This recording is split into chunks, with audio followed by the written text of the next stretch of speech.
to turn this into a lynch gang is not helpful. It is not helpful. The intention is clear, patently clear, by calling for Dr. Sitterton to resign because I want that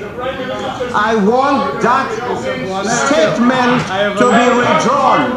That statement of Sitterton resigning should be withdrawn.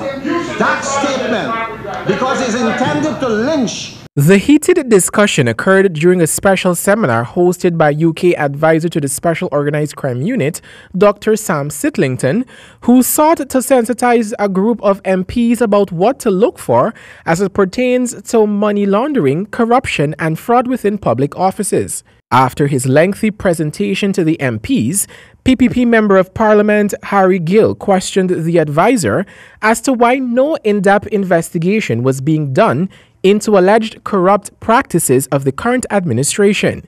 I am sure you and the cases I've mentioned here are in the news all the time. So you can't just turn the blind eye to that. You must wake up one day and say, you know something, this doesn't sound right. Let me check it out. You've never had the thought of investigating these cases, sir, as an expert, and perhaps advising the government that this is not the way to go about business? Dr. Sitlington, in response to the concerns raised by MP Gill, explained what it is required by SOCU prior to investigations by the unit into any allegation of corruption. There are many citizens around the world who suspect corruption in government, and some sit idly by and accept it, and others will campaign for it, against it, and others will report it. But once, if you report something as a citizen, then it has to be looked at. I mean, that's the best I can tell you. The mechanisms for each country, how they do that, will be different. Minister of Public Security Kamraj Ramjatan, who chaired the forum, interjected during the squabble and expressed the opinion that the opposition attended the seminar with an ulterior agenda. If he has indicated that it is not within his terms of reference, that he can go and investigate that which he might have seen because of what you're saying or what's in the newspaper, he cannot do that. As he has indicated quite clearly. Well, then he should resign.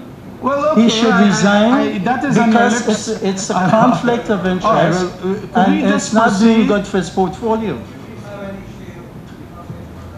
I'm not harassing anybody. The UK advisor further posited that the unit investigating corruption must be made independent from any other institution aligned with the government or any political influence. It is my view that there has to be anti-corruption bodies in place independent of any government or any law enforcement, and a task force contained within that body to investigate corruption, who cannot be influenced by anyone who is a decision maker.